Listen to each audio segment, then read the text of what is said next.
Have you heard of like Schellenberg's non-resistant non-belief? No, I haven't. What is that? There's like three basic premises to the argument, but in general, he's saying that if God is all loving, which in the Christian view he is, Yes. there's no reason for there to be people who are not resistant to the idea of God. Like, I would consider myself non-resistant. I'm personally an atheist because that's where the evidence has led me. Right. But I have put a lot of effort into trying to figure out the truth. And I would personally say that I'm not resistant to God, but yet I still don't believe in him. And how could an all-loving God allow a case like that to exist?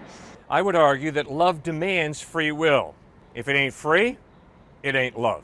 It's manipulated, it's coerced, but it's not real love. I would argue to really love someone, you got to make a free decision. The amount of effort that I've put in to figuring out Christianity, learning about Christianity, I personally wasn't raised with any religion. Yes. But for some reason, whatever reason, all the evidence that I've come across through reading the Bible, going to church, talking to my Christian friends, listening to debates, something in my psyche has just told me that atheism is more convincing than theism. How is that my fault that the evidence was not convincing enough to me? Okay, well, what do you mean when you say atheism is more convincing? How is atheism more convincing to you than Jesus Christ? There's a lot of things that I could say. We'll just start at the top, the best reasons. Sure. The first thing that comes to mind is the problem of animal suffering is really difficult to contend with in religion. Yes. I know for like the problem of evil, a lot of Christians say like free will, which I understand that argument, but it becomes more difficult when you talk about animal suffering in the wild that doesn't have any human influence, and why would a loving God allow the starvation, disease, predation on billions of animals every day? They're truly suffering. Yes, and there there's is. no promise of heaven for them because in the Christian view, animals don't have souls. So that just seems really unjust to me, and a loving God wouldn't create that type of system. Okay, I respect your sensitive conscience. Who defines justice? Why are you so outraged that animals suffer innocently? If there is no God, what is? It's not good. It's not evil. You use the word evil. Who defines evil? If there is no God, evil is totally subjective, totally relative. It's a crapshoot. Like in the atheistic worldview, the world that we see totally makes sense. I'm saying that in the evolution, I would expect to see the world that we're observing with the atheistic worldview, but in a Christian worldview, that's where the problem lies. I'm not saying that. Don't you see the way you're contradicting yourself? What do you mean? In the atheistic worldview, it makes sense. When you're standing here saying the suffering of innocent animals is evil. Well, if there is no God, the suffering of animals is not evil, it just is. And for you to put a value judgment on it, that it's evil or bad, that's your own illusion. That's your own fantasy. The same way for me to say, if he smacks you in the face, that's evil. Well, that's not evil. He just smacked you in the face. What is. A better way to phrase the question would be, do you think animal suffering is evil? Yeah. God clearly says, don't cause any animal to suffer. So yes, inflicting pain on animals is not good. No, but I'm talking about just in nature, like without human involvement. Do you think like a baby deer dying of a disease and suffering a slow death is bad? Okay, so how does a Christian God contend with that? It's not God who's causing an animal to suffer. It's not God who's causing a person to suffer. That's because they're born into an unfair, messed up world. It's a consequence. But God is, in the Christian view, is always just and correct. And God is just. Yes. If animals don't have souls, they didn't they don't have sin, Yeah. which is typically like the Christian reason why humans suffer is because we're sinful. And No. we have free will. No. And we can choose our own. No, ma'am. Just But read the why book of would- Job. Job suffers. His Yeah, but- buddies come to him and say, watertight case. We know why you're suffering, Job, because you sinned. Totally wrong. And the book of Job makes that crystal clear. When they told Job, hey, Job, we know why you're suffering. It's because you're a sinner. And if you just were to repent of your sin, you'd stop suffering. God was angry with them. They were lying. They were inaccurate. See, ma'am, you and I are born, and animals are born into an unfair, messed up world. And that's why you reel back with indignation, and that's good. You should. And that's why Jesus, when he walked on earth, healed the sick, raised the dead, fed the hungry, because he knew this ain't right. This is not good. This is lousy. You're absolutely correct, ma'am. But you see, if you're an atheist, you're wiping out the basis for understanding this sucks. This is horrible. But what you're saying is, all of reality is a result of the evolutionary cycle. So this animal, the reason this animal suffers is because of evolution. That's despair if you think about it. I respect you a lot for the way you have just expressed moral outrage over innocent animal suffering. Bravo. But the whole basis of your outrage is a theistic worldview, which says there is a God who created things a certain way. Things got royally messed up. And now the question is, what's the solution to the mess? Just to get back to my original question, Yes. how would you contend with a case like me, someone who's trying to figure out the truth, actively learning about Christianity and theism in general, Yeah. and yet the arguments just haven't been convincing to me? Do you think it's something in my subconscious? Am I actually secretly resistant? And if it is in my subconscious or I'm unconscious of it, Yeah. then how can I be held liable in the afterlife for Okay. my thoughts here?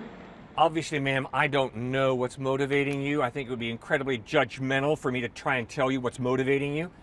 Here's what I would have to say to myself. All right, Cliff, you have decided that there is not enough evidence for Christ. No problem, Cliff. But listen to yourself talk. There's not enough evidence for me to believe in Christ, which means before I can accept anything, I must have X amount of evidence before I can trust. See what you're saying? You're saying there's not enough evidence for Christ. No problem, I understand. But what you're saying is, Cliff, in order for me to live for Christ, this standard of evidence must be met. No problem. What's the option that meets that standard of evidence? I recognize that obviously like Jesus is a historical figure. Yeah. I guess my problems are more like logical, like problems with theism in general, not necessarily just Christianity. Okay, now And I don't know exactly what would be convincing to me, if that answers your question better. that last statement began to get at it, but ma'am, you still haven't answered the question. What are you living for today that is supported by enough evidence? In other words, what has more evidence to support it than Jesus Christ? I personally don't believe in any religion. Or philosophy?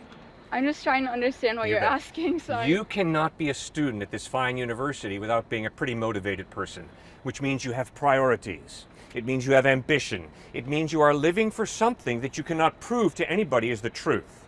But you have attached a great deal of meaning to your life. That's why you dress in an orderly, beautiful way. That's why you articulate in an orderly speech. And that's why you're at this fine university. You're not here by accident. So what are you living for? In other words, what have you put your faith in? You've got faith. You can't prove to me that UConn's not going to say on your day of graduation, hey, guess what, guys? No diplomas this year. We're going to break tradition. No diplomas. It could happen. But obviously, the evidence is that UConn does not do that. And that's why you're investing a fair amount of money and work to get a diploma. That's faith. You can't prove it, but there's evidence. So, you've said to me, sorry, Cliff, not enough evidence to support Christ. No problem. Now, you've got to answer the question, if you're going to be intellectually consistent and honest, what is the option that is supported by more evidence than Christ that you're living for? I think I just don't understand what you're saying because I just want to say atheism. I think atheism has more evidence, but I You sense that can't I'm not live as an understanding atheist. your question. All right, let's put it this way. This guy says to me, Cliff, why don't you believe in Jesus? And I say, because there's not enough evidence. And he says, okay, Cliff, then what are you living for? And I say, well, nothing. I'm not living for anything. I'm lying. Okay. Look So, at the way I'm dressed. What do I value? Yeah. I value Human value, truth, human meaning and purpose, education. ethics. Yeah. Okay, but what are you living for? And then what's the evidence that whatever it is you are living for is true? I value like education and happiness. And happiness? I personally think you find meaning from your life by finding your own happiness. I don't know if that makes sense to you. I can get Sure more it does. specific, but That makes a ton of sense. Okay, now, you've basically communicated my faith is in myself ultimately.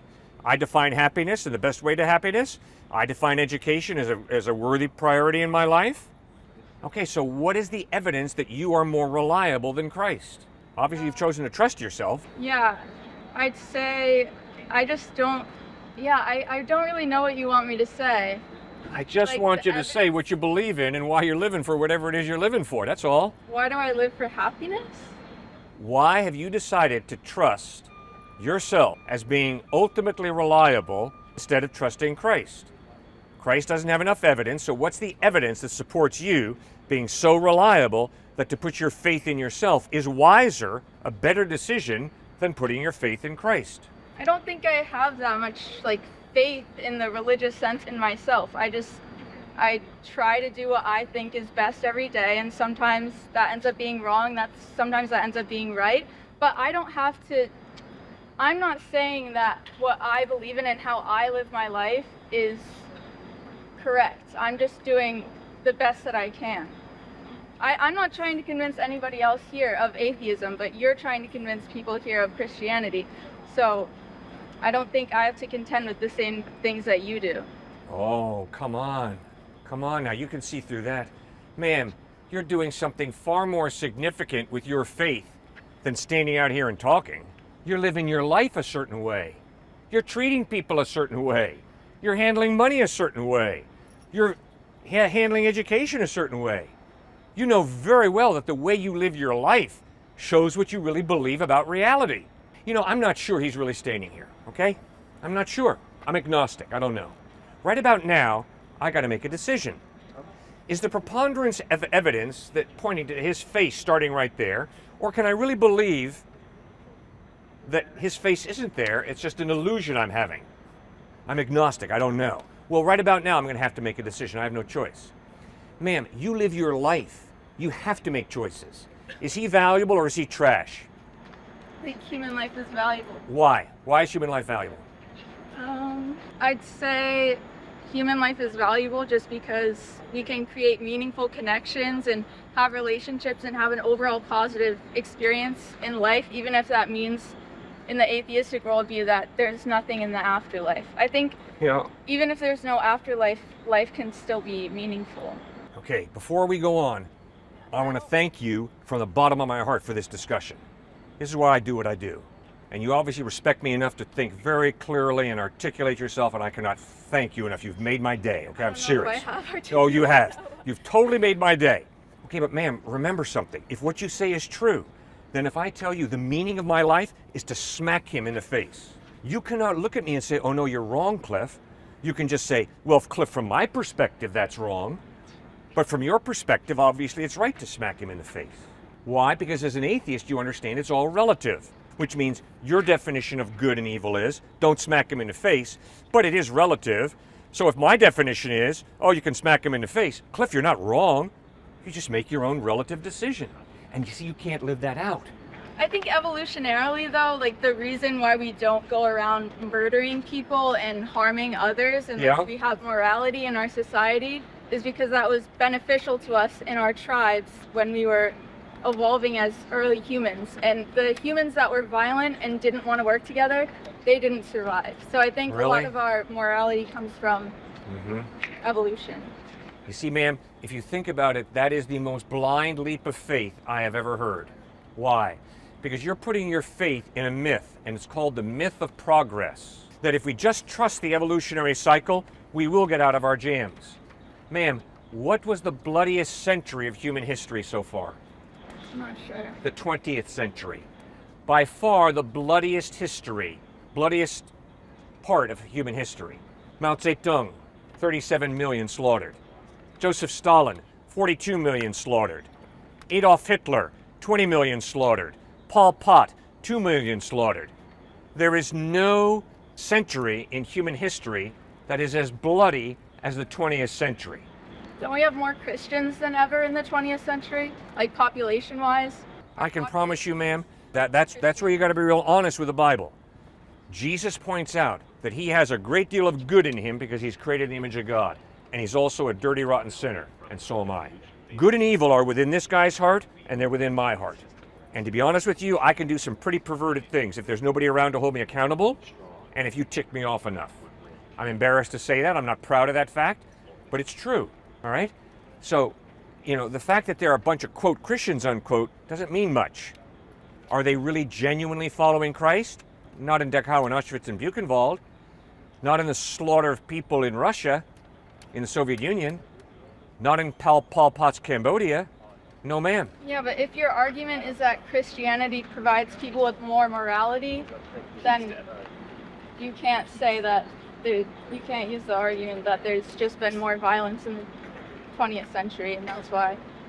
No, ma'am. The reason I raise that is because your hope, your confidence is in evolution, that evolution perfects things. It doesn't perfect things, it selects for survivability. So I'm currently someone who's like, I was raised as a Christian, I was an atheist for a while.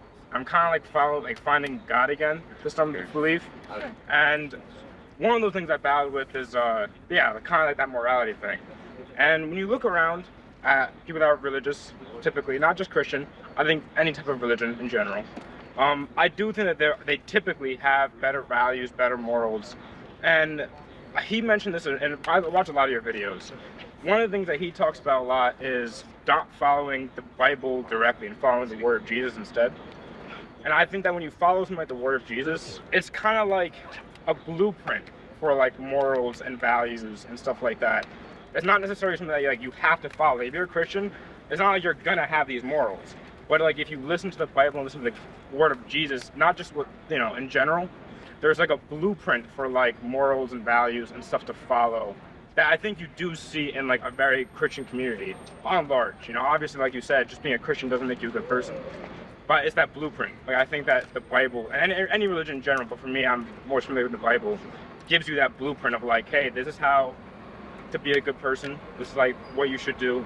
And I think there's just like thousands of years of history, people, and it's just like their observations of like, hey, this is how you be successful, how you be a good person, and stuff like that. So I really think it's just a blueprint. Excellent. Thank you, sir. Thank you. If Christianity is true, I don't want to go to hell. So what would you say to me, who I don't think I'm a resistant non-believer? Well, then I would appeal to Blaise Pascal, the brilliant French thinker, the wager. If you're right that there is no God, I don't lose anything. If I'm right that God is real and that Jesus Christ is the way to heaven, you lose everything. If it was all that simple, then we wouldn't see so many conflicting religions. If there was enough evidence for everyone, if people just sat down and read the evidence, then I think we'd see a lot more Christians in the world. But we have so many different faiths because the religion that people were raised with is typically what they grow into. Uh-huh. I think if it were as simple as just reading more evidence, we wouldn't have religious wars. Everyone would probably be in the same religion. I think that's kind of reductive. Uh-huh. Well, I think it's incredibly reductive to say that morality is relative, but then to start out your discussion with me by communicating your outrage over the suffering of animals.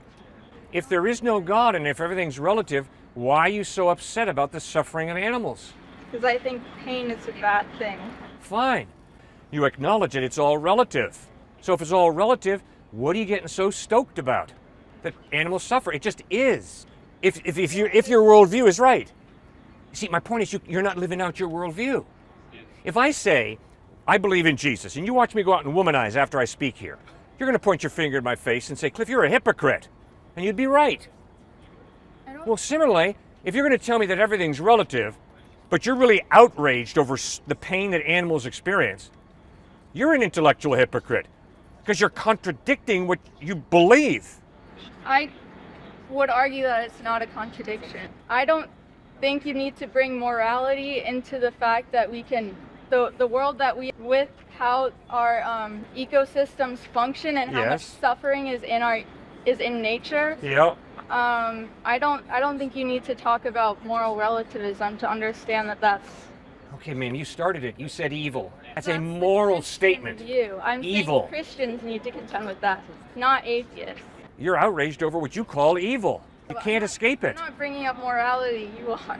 No, you brought it up when you said evil.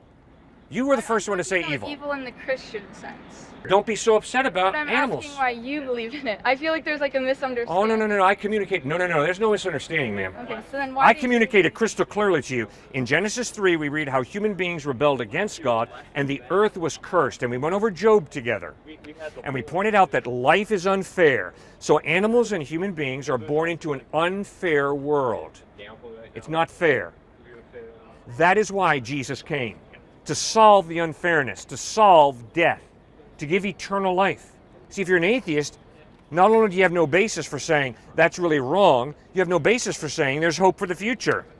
Because as we talked about, evolutionary optimism is bankrupt. Evolution does not solve our problems. Evolutionists aren't claiming that, first off. There are many Americans who have embraced an optimism based on evolution that is unfounded. It's intellectual suicide. Okay, well, Based on the 20th century. And all the people who were slaughtered. Yeah, but evolution isn't saying that we're going to eventually reach some, like... I am aware of that, that's right. But philosophically, that's where many go. Okay, that's just not where I go. Well, where do you go? What's your view of the future? I don't know what my view of the future. Like, you mean like... Come on, you have hope for the success of future? humans? Don't you have hope for the future? A reasonable amount. What's it based on? Why do you have hope for the future? I think everyone is trying to do their best every day. And Really? Including Joseph Stalin, Mao Zedong, Hitler, Pol Pot. Everyone's trying to do their best. Is that why we lock our doors? Is that why we pass legislation against racist policies? Because everyone's trying to do their best? Come on, ma'am.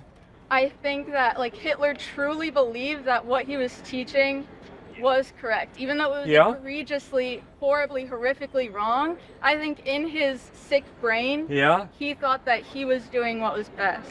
And ma'am, my point is very simply, we agree about Hitler, but you have no basis for saying that what Hitler did was wrong, because you're a moral relativist.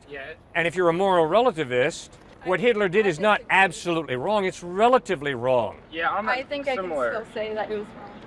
Yeah, from your perspective. That's kind of his point, though, is that like when you talk about someone like bad like Hitler, right?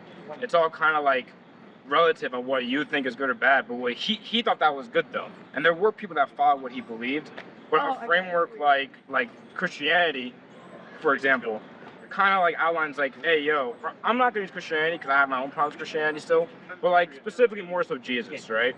He more so is like, nah, like killing all these people is wrong, right? Like if you think like, so you're maybe not what the Bible says, but what would Jesus do? It kind of gives you that like more framework of like, all right, now it's not just relative. It's not just like, oh yeah, Hitler thought he was good, so hey, in his eyes good. No, there's like some higher framework now saying, hey, yo, nah, that's not really great. And I think that what gives Christianity a little bit of like basis there is that it is over thousands of years. You know, you got to figure the Bible was written by hundreds of people over thousands of years, and it's all collected stories. So these are like kind of like compiled history of like, hey, this is what throughout human history we have come to the conclusion this is bad. So that relative like, hey, what I'm doing is good doesn't stand anymore because now you have a framework, you know. And there are a lot. It's called cultural arrogance. I'm an arrogant twit if I look at Hitler and say, oh, that was evil. I'm an arrogant twit if I look at Joseph Stalin and say, oh, that was evil. What I should say is, from my cultural perspective, from my biased position, what you guys did was wrong. But that's just my opinion, because it's all relative. And I can't live that way. When I am confronted by a Joseph Stalin or an Adolf Hitler, I don't say, well, my subjective opinion is that that was really naughty.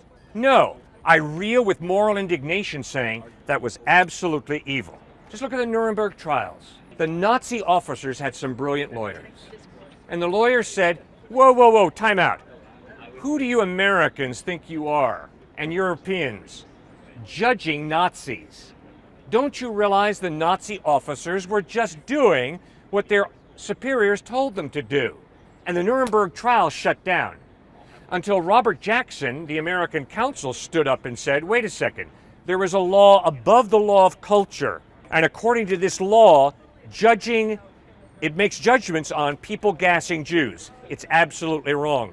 What do you think Dr. Martin Luther King wrote in the letter to the Birmingham jail? He wrote, I understand. The great state of Alabama has said segregation is good.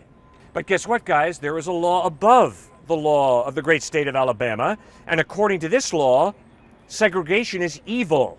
Well, what was King referring to? Obviously, he was referring to the law of God and saying, guess what? If a racist state of Alabama supports segregation, that doesn't make it right. I don't care how much of the culture accepts it. But if there is no God, ma'am, there is nobody above the great state of Alabama. And it's all relative. But Dr. Martin Luther King understood rubbish. There is a God, an intelligent mind, above the laws of the great state of Alabama. And according to God's law, racism is evil. Does that make any sense? Yeah, and I could point out like some stories in the Bible that I think are morally wrong, like the slaughter of the Canaanites. Yes. Yeah. That's just the first one that comes to mind. Sure. But I do kind of want to take a step back, and if anybody else wants to talk. Thank you so much for talking with me. I appreciate it.